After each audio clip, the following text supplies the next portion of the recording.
네, 다음 소식 이어가겠습니다. 내란 특검이 윤석열 전 대통령에게 내일 2차 조사를 위해 출석하라고 통보했습니다. 윤 전 대통령 측은 곧 특검에 출석할지를 밝힐 것으로 보입니다. 자세한 내용 취재기자 연결해서 알아보겠습니다. 이경국 기자.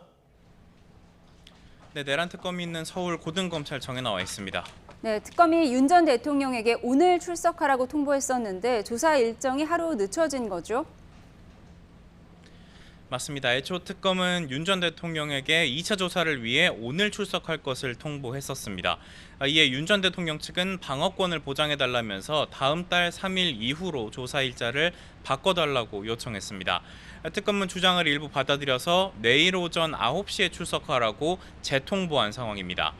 특검 측은 내일 윤 전 대통령이 납득할 수 없는 이유로 소환에 불응할 경우에는 형사소송법 절차를 따를 수밖에 없다고 밝혔는데요.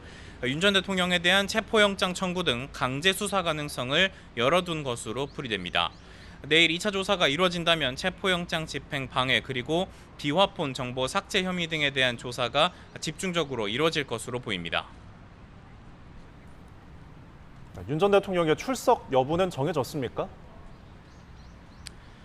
일단 윤 전 대통령 변호인단은 오늘 내부 논의를 바쁘게 진행했는데요. 조금 뒤에 내일 특검에 출석할지 여부를 밝힐 것으로 보입니다. 앞서 윤 전 대통령 측은 이 특검이 아무런 협의 없이 조사 일정을 일방적으로 통보하고 있다면서 강하게 반발했습니다. 또 특검이 별건 수사를 통해서 윤 전 대통령 신병 확보에 골몰하는 것은 실적에 대한 초조함의 발로로 보인다고 비난하기도 했습니다. 윤 전 대통령 측은 1차 조사에 투입됐던 내란 특검 박창원 총경이 지난 1월 체포영장 집행에 참여했던 당사자라면서 회피해야 한다고 주장하기도 했습니다. 이에 특검 측은 변호인들이 허위사실로 수사를 방해하고 있다면서 이를 수사할 전담 경찰관 파견을 요청하기도 했습니다. 윤 전 대통령 측은 특검의 이 같은 대응을 비판하고 적법 수사를 촉구하는 추가 의견서를 오늘 제출했습니다. 네, 이런 가운데 내란 특검이 오늘 강희구 전 대통령실 부속실장을 불러 조사하고 있다고요? 맞습니다. 내란 특검 오늘 오전부터 강의구 전 부속실장을 불러서 조사하고 있습니다. 강 전 실장은 지난해 비상계엄 선포 전 일부 국무위원들에게 대통령실로 들어오라고 연락했던 인물이고요. 또 계엄 선포 직전 열린 국무회의에 회의록 초안을 작성한 것으로도 알려져 있습니다. 당시 회의는 5분 만에 끝났었는데 40분가량 진행된 것처럼 초안이 작성됐다가 이후에 수정됐다는 의혹이 제기되기도 했습니다.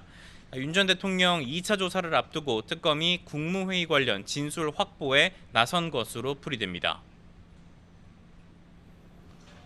다른 특검들도 조만간 본격적인 수사에 돌입한다고요? 맞습니다. 김건희 특검과 최상병 특검 모레인 다음 달 2일 현판식을 열고 본격 수사에 착수합니다. 먼저 광화문에 둥지를 튼 김건희 특검, 도이치모터스 주가 조작과 건진법사, 명태균 의혹 등 모든 사건을 이첩받아서 검토하고 있습니다. 다만 특검 측은 김 여사 측과 소환 관련 협의를 하지는 않고 있다면서 시기는 적절한 시점에 결정하겠다고 설명했습니다.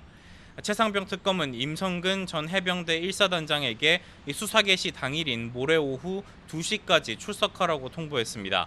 임 전 사단장은 최상병 소속 부대 지휘관으로서 당시에 수중수색을 지시했던 인물이고요. 김건희 여사가 관련됐을 가능성이 있는 구명 로비 의혹의 당사자이기도 해서 핵심 수사 대상으로 꼽힙니다. 이와 함께 최상병 특검은 국방부에 박정훈 대령 항명 사건의 항소심 재판 기록 이첩을 요청하겠다고도 밝혔는데 항소 취하 여부를 검토할 것으로 전망이 됩니다. 지금까지 서울 고검에서 전해드렸습니다.